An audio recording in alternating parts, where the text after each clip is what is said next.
오늘 8월 26일 사도행전 27장 1절부터 12절입니다. 우리가 배를 타고 이달리아에 가기로 작정되매 바울과 다른 죄수 몇 사람을 아구스도대의 백부장 율리오라는 사람에게 맡기니 아시아 해변 각처로 가려 하는 아드라모테노 배에 우리가 올라 항해할새 마게도냐의 데살로니가 사람 아리스다고도 함께 하니라. 이튿날 시돈에 되니 율리오가 바울을 친절히 대하여 친구들에게 가서 대답받기를 허락하더니, 여기 보면 1절에 보면 우리가 배를 타고 이달리아로 가기로 작정됐다 이렇게 표현하고 있어요. 우리는 바울을 비롯하여 바울의 동역자들을 이야기하고 있는 거예요. 그 동역자들도 바울과 함께 배를 타고 로마로 함께 가기로 결정을 해서 그 배에 탄 겁니다. 근데 그 배를 타고 갈 때 얼마나 고되고 힘든지 몰라요. 근데 바울이 혼자 압송되는 것보다 바울의 동료들, 예수 믿는 그리스도인들이 함께 타고 있으니까 바울에게는 큰 힘이 됐겠죠. 그 사람들 가운데 이름 한 명이 나오는데 2절을 보니까 누굽니까? 아리스다고도 함께 하니라 이렇게 표현되고 있어요. 그 우리라는 무리 가운데 아리스다고도 함께 있는데 이 사람이 누구냐? 빌레몬서 1장 24절을 보게 되면 그 사람은 바울의 동역자라고 표현되고 있어요. 또 골로새서 4장 10절을 보면 바울과 함께 갇힌 자, 그 사람이 아리스다고라고 표현하고 있어요. 그러니까 바울이 복음을 전파하는데 막 따라다니면서 같이 고난받았던 사람 중에 한 사람이 누구냐? 아리스다고다라는 거예요. 자, 그 사람이 함께 있으므로 바울이 마음이 어떻게 되세요? 위로가 됐겠죠. 3절을 보니까 이튿날 시돈에 도착을 했는데 백부장 율리오가 참 좋은 사람이라 바울을 선대하고 친절하게 대해줘요. 그러면서 시돈에서 친구들과 함께 식사도 하고 오라고 이렇게 표현해줘요. 이 친구들은 누구냐면 스데반 집사가 죽음으로 말미암아 핍박이 있어서 각 지역으로 뿔뿔이 흩어져서 복음을 전파했던 그리스도인들이 있을 거예요. 그리고 시돈으로 가서 복음을 전했던 그 복음 전파자, 그리고 시돈에서 복음을 전했던 열매가 있었을 거 아닙니까? 그리고 그 복음을 받아들였던 또 다른 그리스도인들이 바울의 친구로 나와요. 그러니까 그들과 함께 만나서 과거를 얘기하고 또 식사를 하는데, 바울은 지금 2년 동안 옥에 갇혀 있었기 때문에 심신이 쇠약해 있는 상태란 말이에요. 그런데 배에서 아리스다고를 비롯한 동역자들을 만났고, 그리고 함께 시돈에서 친구들과 함께 식사하면서 이 심신이 회복되는 걸 보게 돼요. 이 모든 일을 다 그리스도인들끼리 만나서 회복이 일어나는 거예요. 여러분, 성도는 누구냐? 힘을 잃은 자에게 힘을 주는 자가 그리스도인이요. 왠지 모르게 그리스도인들을 만나면 힘이 생기고 기쁨이 생기는 일들이 벌어져야 돼. 여러분들 때문에 주위 사람들이 힘이 생기고 여러분들 때문에 위로가 되어지며 여러분들 때문에 기분이 좋아지는 역사가 있어야 돼. 여러분만 나타나면 기분이 안 좋아져, 주위 사람들이. 여러분만 나타나면 원망 불평이 생겨. 여러분만 나타나면 다툼이 생겨. 여러분에게 문제가 있는 거예요. 성도는 나 한 사람 때문에 많은 사람들이 위로가 되고 힘이 돼야 돼요. 그런 존재가 되기 위해서 기도하시기 바랍니다. 4절부터 보겠습니다. 또 거기서 우리가 떠나가다가 맞바람을 피하여 구브로 해안을 의지하고 항해하여 길리기아와 밤빌리아 바다를 건너 루기아의 무라시아에 이르러 거기서 백부장이 이달리아로 가려 하는 알렉산드리아 배를 만나 우리를 오르게 하고, 배가 더디가 여러 날 만나 간신히 니도 맞은편에 이르러 풍세가 더 허락하지 아니하므로 살몬의 앞을 지나 그레데 해안을 바람막이로 항해하여 간신히 그 연안을 지나 미항이라는 곳에 이르니 라세아시아에 가깝더라.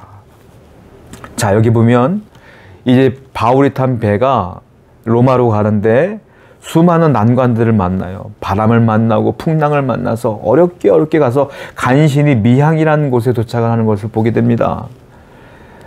자, 순조로울 줄 알았는데 순조롭지가 않아. 하나님의 뜻은 바울에게 그랬잖아요. 너는 가이사 앞에 복음을 전해야 된다.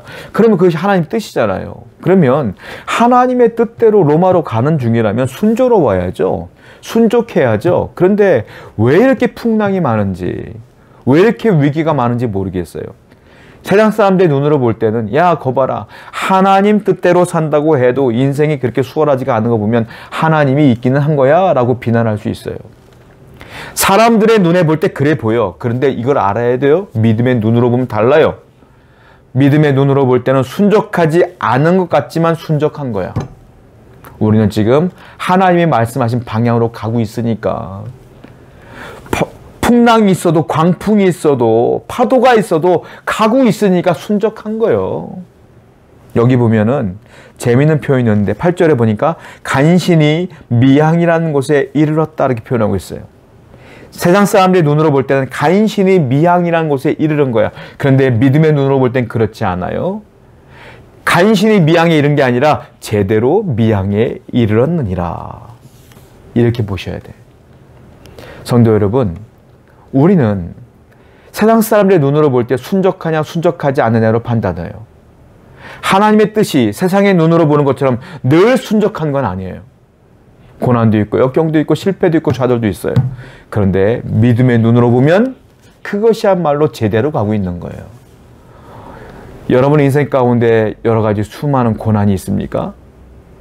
근데 여러분들은 기도하고 있나요? 근데 말씀을 듣고 있나요? 예배하고 있습니까? 겸손히 하나님께 묻고 있습니까? 제대로 가고 있는 거예요. 믿으시기 바랍니다. 우리는 믿음의 눈으로 보는 존재가 되어야 됩니다. 9절부터 보겠습니다.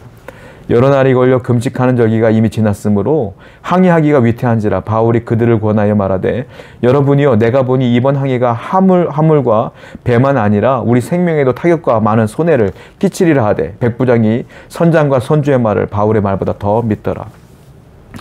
보니까 여기 뭐라고 표현했냐면 금식하는 절기가 끝났어요. 금식하는 절기가 이미 지나갔음을 이렇게 표현하고 있어요.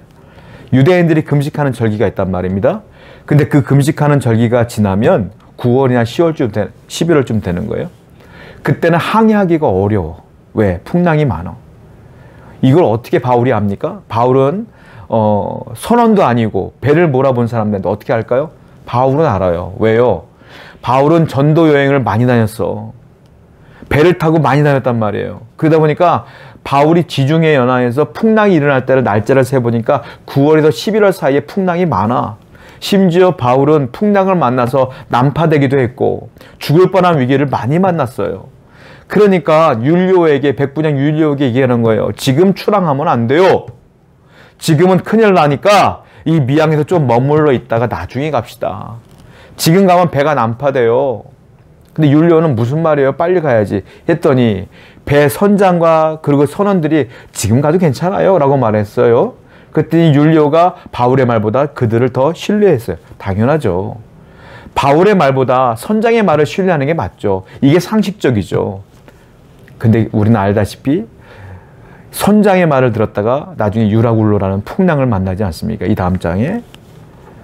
여러분, 바울이 어떻게 보면 빨리 가서 로마에 가서 복음을 전해야 되는데 지금 좀 머물러 있다가 나중에 가자는 거야. 풍랑이 있으니까. 왜 그러냐면 바울은 복음을 전하는 일도 중요한데 이 배에 있는 사람도 중요해. 왜? 이 사람들이 난파돼서 죽으면 어떡합니까? 이 사람들도 구원받아야 될 영혼들인데 아직도 바울이 복음을 전하는데 다 못 알아들었어. 이 사람들도 구원받아야 되는 거야. 그러니까 바울은 그냥 여기서 머물러 있으면서 복음을 더 전하고 싶었던 거예요. 그리고 그들 다 예수 믿기를 원했던 거예요. 그런데 만약에 그냥 항해를 하다가 풍랑을 만나 난파되어 죽어버리면 바울은 괜찮아. 이 사람들은 어떻게 하냐는 거예요. 바울은요, 일보다 영혼을 더 중요하게 여겼어요. 일보다 영혼이 중요한 거예요. 여러분, 우리는 한 영혼을 중요하게 여기려는 자가 되어야 돼요. 일보다 내가 바라보는 그 영혼이 중요해요. 우리 교회도요, 우리가 한 사람 한 사람 바라볼 때 한 영혼 한 영혼을 바라보셔야 돼요. 비난할 것도 없고 미워할 것도 없어. 그러니까 그 영혼을 바라볼 때 안타까워하고 사랑해야지. 서로 그런 관계가 되기를 축원합니다. 기도하겠어요. 아버지 하나님, 언제나 하나님 말씀대로 산다고 하지만 풍랑이 일 때가 많습니다. 세상의 눈으로 볼 땐 순적하지 않은 것 같지만 하나님의 눈으로 볼 땐 순적한 것임을 알게 하여 주옵소서. 그러므로 현실을 보는 것이 아니라 믿음으로 바라보는 자가 되게 해 주옵소서. 예수님의 이름으로 기도드렸습니다. 아멘.